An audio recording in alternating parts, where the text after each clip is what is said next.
Yo vine a dar a este lugar el 22 de junio de 1976 con un grupo de personas, de compañeros de Frente Amplistas de Sauce.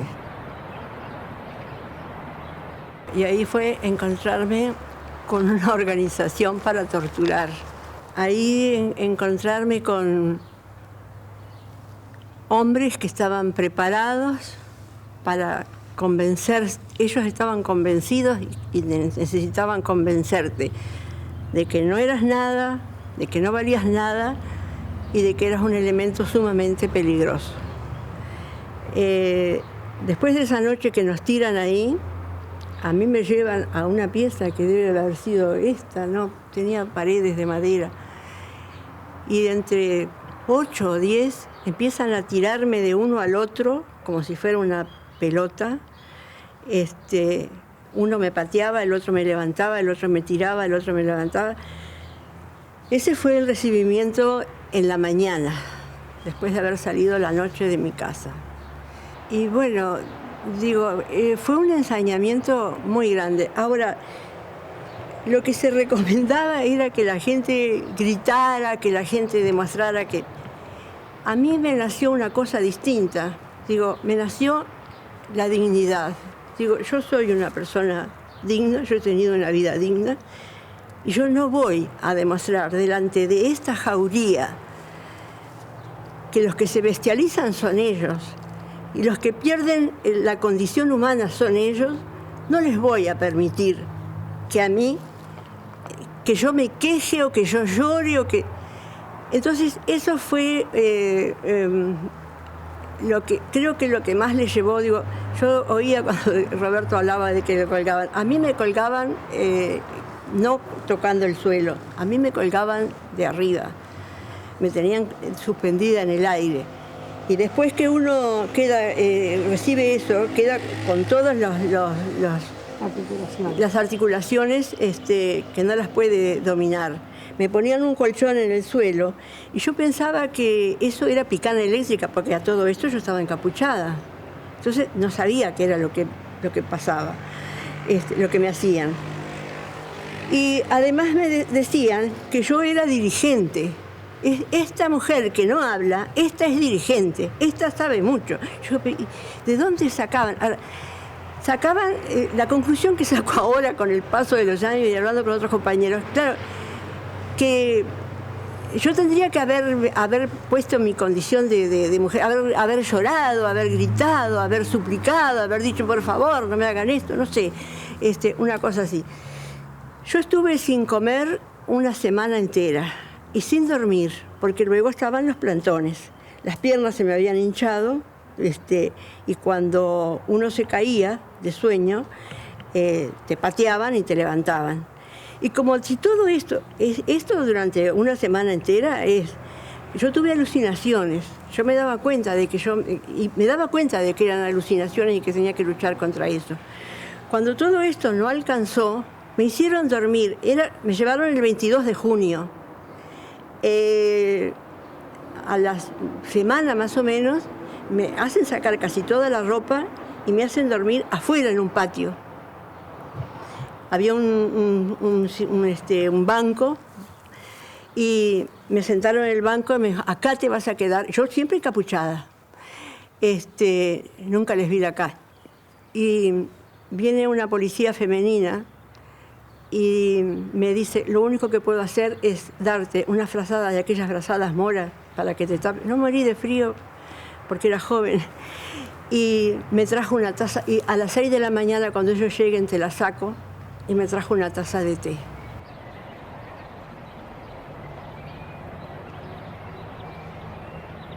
Por ejemplo, me ponían parada contra la pared, como ponen a los delincuentes así, y todo el que pasaba me tocaba.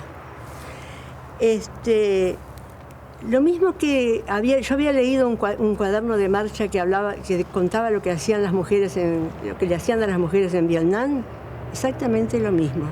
Por ejemplo, en esos días, esto es una cosa muy íntima que no la he contado nunca, yo menstruaba y le pedí por favor a la femenina que me alcanzara algodón y no lo hizo. y ellos estaban ahí delante y usaban todo ese tipo de situaciones. Lo que es tu condición de mujer, yo considero que es una vejación total. Ahora, lo que siempre pensé, yo lo dije el día que nos reunimos acá, lo que siempre me mantuvo, aquello que dijo Seregni, que la tortura bestializa al torturador y dignifica al torturado. Pero en algún momento, cuando ya es demasiado, yo decía, ¿qué hice yo en mi vida para merecer esto? ¿Qué país era este que yo no me había dado cuenta que había llegado a tal grado de salvajismo? Bueno, cuando podía recomponer un poco mis fuerzas, digo, no, yo tengo que seguir aguantando. Yo no hice nada. Yo no me arrepiento de nada. ¿No? Y eso fue lo que me mantuvo. Al final nos dejaron a Margarita y a mí en un colchón en el suelo. ¿Margarita qué Margarita? Margarita me Prefumo, que era la otra maestra que vino conmigo. El mismo día que me trajeron a mí, pues yo la encontré después, digo, porque cuando estábamos todos encapuchados nadie sabía. Y estábamos en distintas piezas y se caía el que estaba parado y lo levantaban, pero no sabías quién era. Como nadie hablaba, ahí me pasaron con Margarita a una pieza muy chiquita en la que había una compañera de Canelones, Ana María Angioni, nos trajo colchones y pudimos dormir sobre colchones en el suelo. De ahí en más estuvimos en este lugar hasta que nos pasaron a la cárcel de Canelones.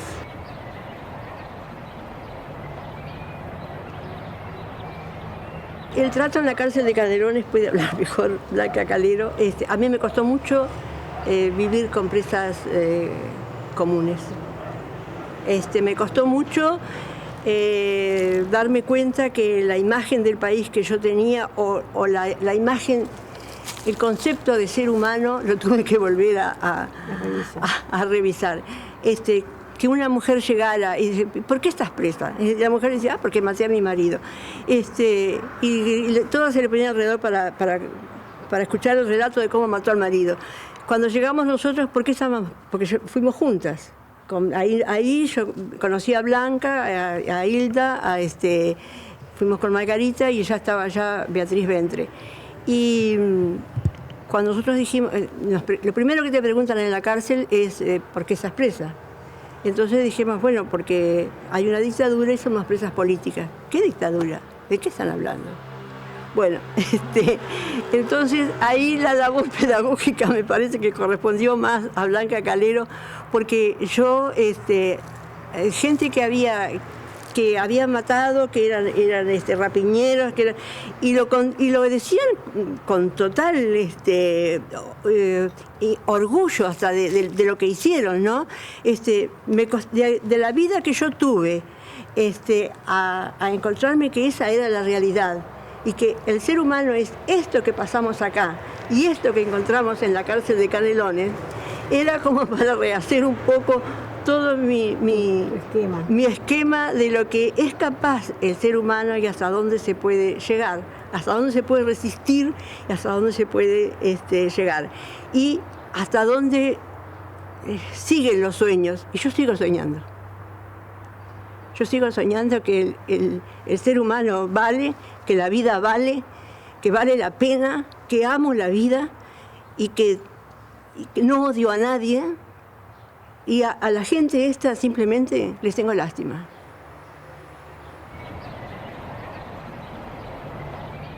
Soy Blanca Calero, vivo acá desde muy pequeña en la ciudad de Canelones.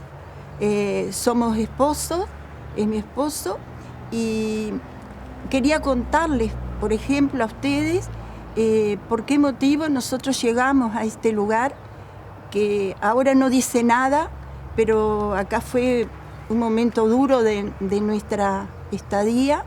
Habían 2 vagones y ahí en esos vagones habían separado como con costaneros, como casuchitas, y ahí nos ponían ellos.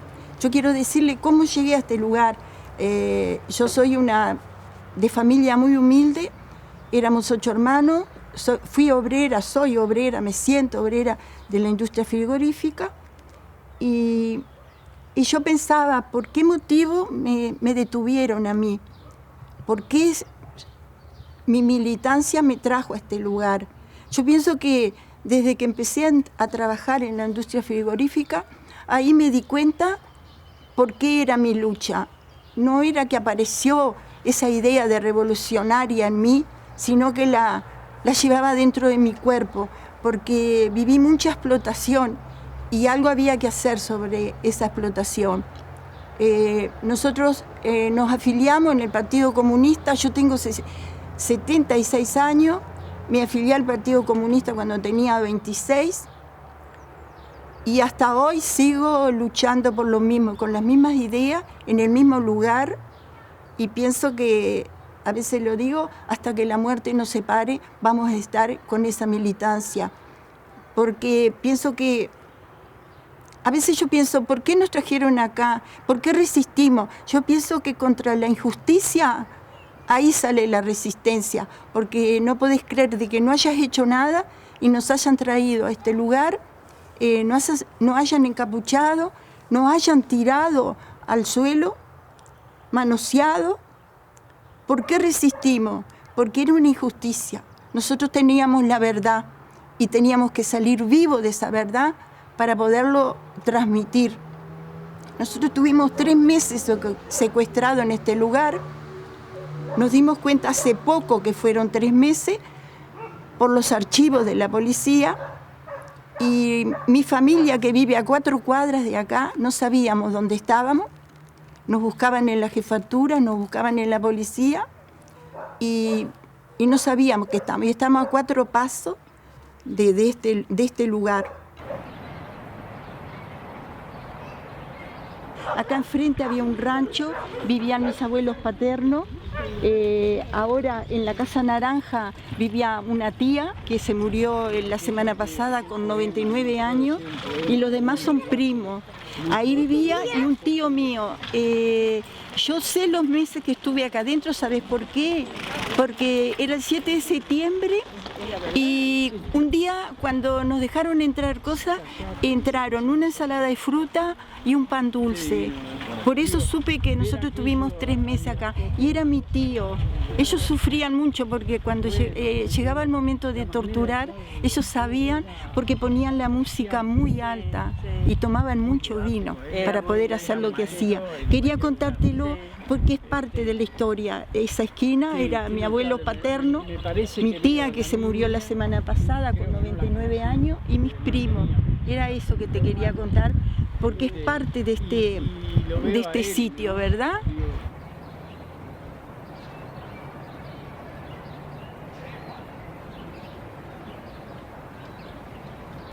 Está bueno manejar un poco el contexto en el año en que fuimos detenidos, ¿no? Ya la dictadura que data del 27 de junio del 73 ya tenía sus buenos 3 años, no había podido consolidarse y necesitan de la aplicación de las medidas más duras que a la vez iban a dejarle a las fuerzas conjuntas lo que después supimos era gran parte del botín.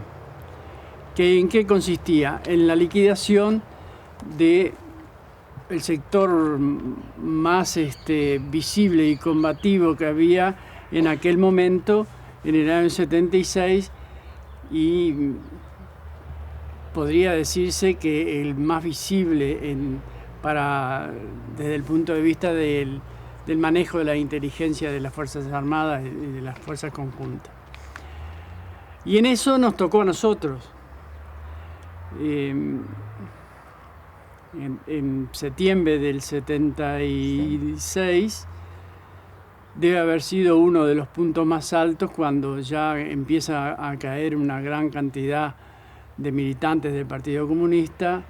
También caen los militantes del Partido por la Victoria del Pueblo, que estaba radicado fundamentalmente su dirección y eso en la Argentina. Nadie tenía seguridad en la calle.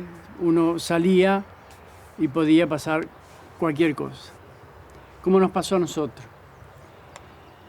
Y nos trajeron acá, que era un lugar... a nosotros nos llevaron para que el comisario nos iba a hacer unas preguntas, dice. Pero nos trajeron acá, y acá no era comisaría. Acá era una, ¿cómo decir? Una oficina, un lugar. Habían 2 vagones de AFE, de los viejos vagones de AFE, unidos por un techo.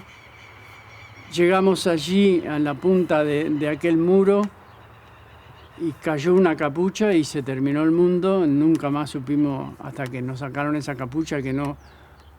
Yo en lo personal no puedo precisar cuántos días tuve. No, la verdad que si digo cualquier cifra que digan, estaría mintiendo capaz. Sé que se terminó el mundo, literalmente. Y a partir de ahí empieza todo un periplo de apremios de todo tipo, que yo no voy a entrar en esos detalles, pero no estaba lindo. ¿Por qué eso? Como dice Blanca. No podemos evadirnos de manejar ese contexto. Digo, la aplicación de lo que era el Plan Cóndor y la Operación Morgan, a esa que me refiero, y de ahí el nombre, que llevaba a obtener todos los bienes y todo lo que fuera relativo en relación al Partido Comunista y en ese caso también al PVP y algo que quedaba de otros sectores chiquitos. Eso muestra hasta dónde podían llegar. Fue una de las muestras más palpables de lo que consideraban ellos que era una cuestión rutinaria, la represión, pero que para la gente era todo un escenario nuevo, porque la práctica de la crueldad y de la desvalorización del ser humano, no sé, como hubieron, por ejemplo, cosas que si uno las mira ahora a la distancia fríamente, el manejo de la relación de esa fuerza represiva con los niños fue realmente monstruosa. Y digo, y mismo pasa, llegado aún, como después tuvimos acá en la cárcel de Canelones, pero cuando nos tocó ir a la cárcel de Libertad o a Punta de Rieles como a ellos, de decir que van visitas de niños cada 15 días, y que el niño al despedirse tenía que el preso ponerse de espalda y los niños gritaban. Perdón.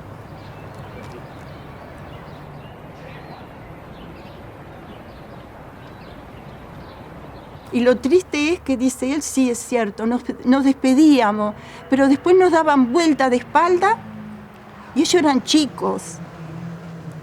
Y nos gritaban, chau mami, y no lo podíamos ver, no lo podíamos mirar. Esa es la forma de destrucción. A eso voy yo, digo, hay que ser muy cruel para eso. Entonces, aplicar esa crueldad solamente para que una clase social o un grupo económico o varios grupos económicos enrabados en lo que le llamábamos en aquel entonces la rosca financiera, para obtener eso pasaba gente común y corriente, la gente que se levantaba todos los días a trabajar, los educadores, profesionales de todo tipo, toda esa gente, todos sufrieron la represión de alguna manera. Y el que no estuvo preso estuvo en libertad afuera, en la calle, tan preso como lo que estábamos adentro, por la relación que era. Y eso al pueblo uruguayo, que nos conocemos todos, porque en realidad, en definitiva, llegamos casi a ser todo una sola aldea, eso era insólito y doloroso, muy doloroso, porque no lo vamos a hacer, pero si uno hiciera la práctica de una gran estadística, quién fue, a quién tuvieron en cada uno, porque hubieron una cantidad de miles de presos, alguien siempre tuvo, un amigo, o el vecino, o el almacenero de la esquina, o lo que sea, siempre sufrió la represión en un país tan chico como es. Entonces, además, 11 años duró la dictadura. Y ayer, por ejemplo, ante otros ejemplos que vimos estudiantes jóvenes de 17, 18 años, recién desayunándose a esta altura de la vida, de que había existido, porque es parte de una materia del liceo, de que había existido una dictadura. Y una dictadura que dejó después sus secuelas, existen desaparecidos. Los desaparecidos no son muertos, son desaparecidos, porque la muerte es dolorosa y todo lo demás, pero es parte de la vida del ser humano. La desaparición no. La desaparición es algo que va contra la naturaleza del ser. Entonces, los desaparecidos no son muertos, son desaparecidos, y eso nos duele todavía y seguirá doliendo hasta que aparezcan los huesos. Y ese periodo de tiempo en que fue tan alta la represión, donde hubieron tantos presos y todo, es una parte muy importante de la historia.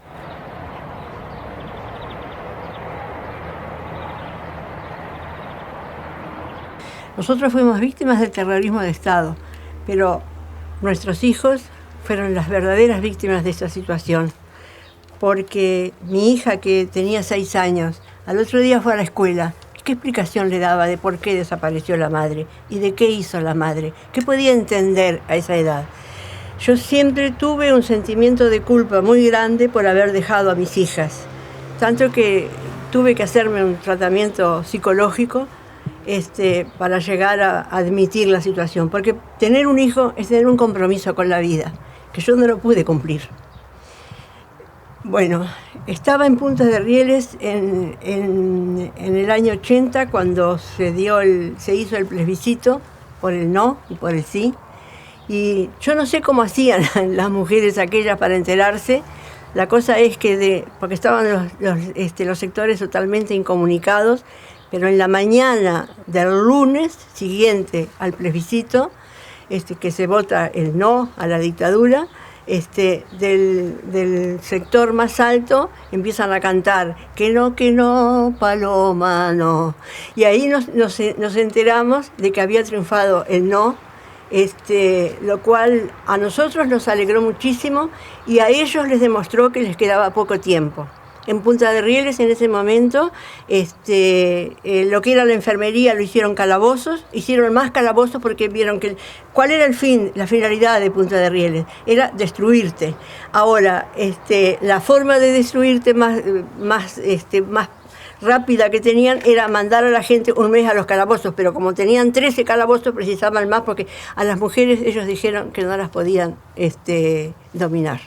Y una vez Maurente nos preguntó por qué nos habíamos metido en la política cuando teníamos que estar en la casa cuidando a los hijos y haciendo las tareas del hogar. Y bueno, las mujeres hemos demostrado que somos seres completos y que estamos en la política, en la vida, en la crianza de los hijos y en todo lo que haya que estar.